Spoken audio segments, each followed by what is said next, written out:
Hello friends, I am Dr. Shweta Sethi, Professor, Himalayan School of Management Studies, Swami Rama Himalayan University.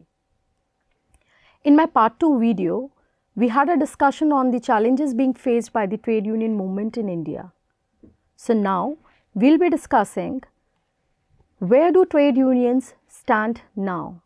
What is the present position of trade unions worldwide and specifically with reference to Indian scenario? When we talk of the present status of the trade unions, we see that the trade union membership worldwide has been going down over time. So it is not specifically a concern in the Indian scenario, but worldwide we are struggling with the decline of the trade union membership. If you see this data which has been extracted from the Bureau of Labour Statistics, you will see that there is a sharp decline over a period of time.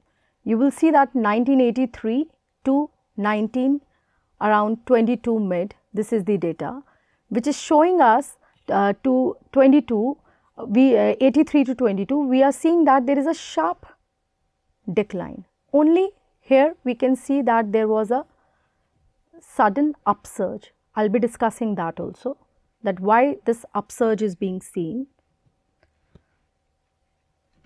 Labor union membership as a percentage of the total employees. Now again this data has been extracted from the ILO stat. If you see this data sheet, we have the countries and we have the labor union membership as a percentage of the total employees. So I have taken some examples from Iceland to the Turkey, and if we keep Iceland as an exceptional case, all other countries we can see that the labor union membership is very meager as compared to the total percentage of employees in the establishment. So this is again showing us that the number of people who are the members to the labor union, they are very less as a percentage of the total employees. So Iceland is only an exception like 91.8, otherwise you can see 67 again is Sweden is doing well, but then 55, 37, 26, 26, 17, 13, 11, 10, 9. South Korea, only 9% people are the trade union members, 6.3 in Turkey. US again it is only 10.6% people. So this data is not very appreciative. Now number of registered trade unions submitting returns and their union membership strength. This is from the India stat. So this is the data from the Indian scenario. If you see from 2005 to 15, on one side we have the number of registered trade unions and on the other side we have the number of trade unions who are submitting returns. Submitting the returns. The returns are on the basis of the membership fees you have attained and then you are submitting the returns. So number of registered trade unions is this and the trade unions submitting the returns is this. Now what do you understand from this data? This data shows that though over a period of time the number of registered trade unions has increased, the number of trade unions has increased, but the trade unions who are submitting the returns, this is on a decline. This is on a decreasing trend. I am showing you this data because when I say the present status of the trade union is not very satisfactory, so we have the data, we have the facts from the Bureau of Labour Statistics, ILO stat, India stat, which actually shows us that the situation of trade unions is very challenging. Now again this sheet shows you a difference between the private and the public sector trade union activity. In red we have the public sector trade unionism and in blue we are showing the private sector trade unions. When you see 2000, again 19, 20, when you see this data, there has been increase, there has been decrease, but in both the sectors we are seeing that the number of trade unions, again the trade union activity is on a decline. Though private sectors are doing less well as compared to the public sectors. Still in the public sectors, the trade union activity and trade union movement is stronger as compared to the private sector, but we cannot say that the trade union activity is appreciable even in the public sector, because in both the sectors the trade union movement has not been very successful, because we see a decline. Now again, as I discussed in my previous slide, that there was an upsurge after 2019. The trade union activity wasn't on a decline, but after 2019, something happened between 19, 20, 21, 22, that this trade union, number of trade unions, they were on a upsurge. So what is the reason for that? So union membership rose in virtually every occupation in 2020, and that was because of the pandemic triggered recession, which caused a big drop in largely the non-union private sector jobs. Because we all know when COVID came, when there was pandemic, we were all looking for some sort of social security and a shelter, specifically the working class, because we wanted someone who can save us from the economic downturn and can give us some sort of social security in the industrial establishments. So the right forum for that was the trade unions. The working class was looking forward to the trade unions to give them, to safeguard their interest, to be a voice of the working class in front of the management. And that is why that virtually in every occupation in 2020, the union membership rose. People who were not the members of the trade unions, they were forming a part of the trade union. They wanted to join some trade union which is operating in their industry. While the union member jobs in the public sector were hit far less hard.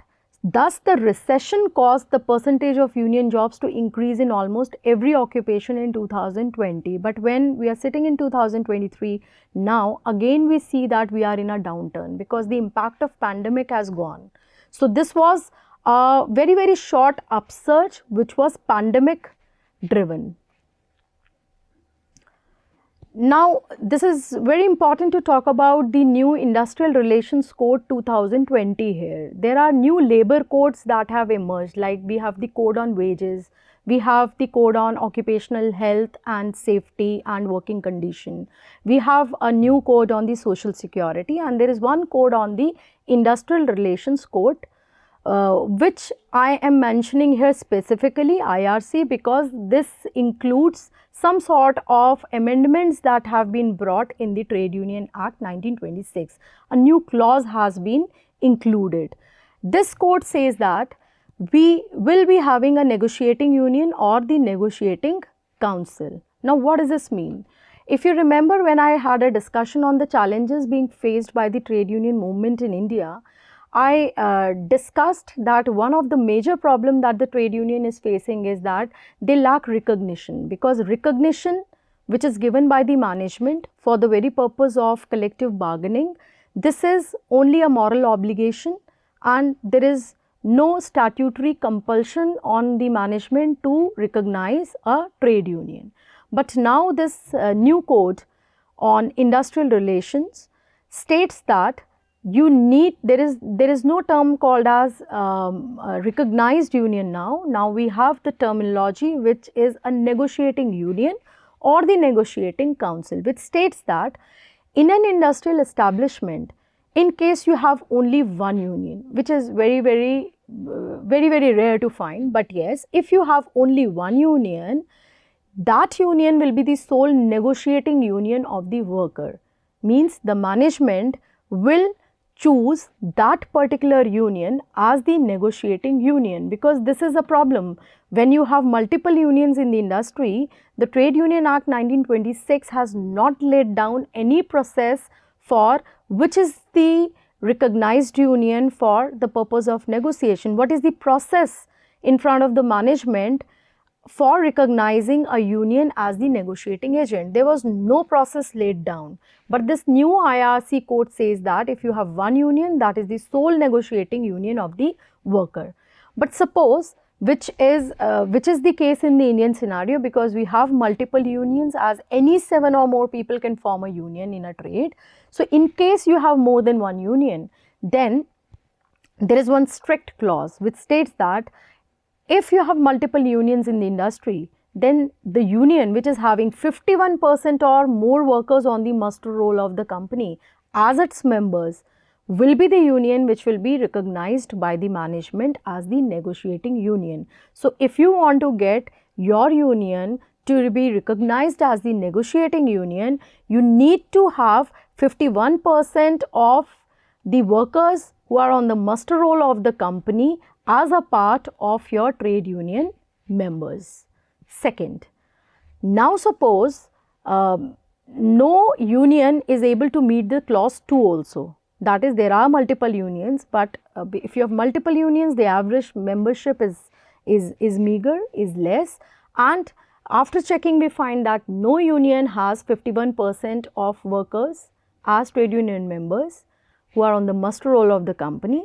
Then the third clause will be functional, which says that in case no union has 51%, then the employer will have the liberty or the freedom to constitute a negotiating council, and the negotiating council will comprise of the trade union member, the leaders from the multiple unions. So either you have a negotiating union or you have a negotiating council. Now what is this showing us? This is showing that the trade union, they are facing a threat. They are facing a threat that it is better to raise voice as one, because if you speak as one, then you are having a chance to be the negotiating union.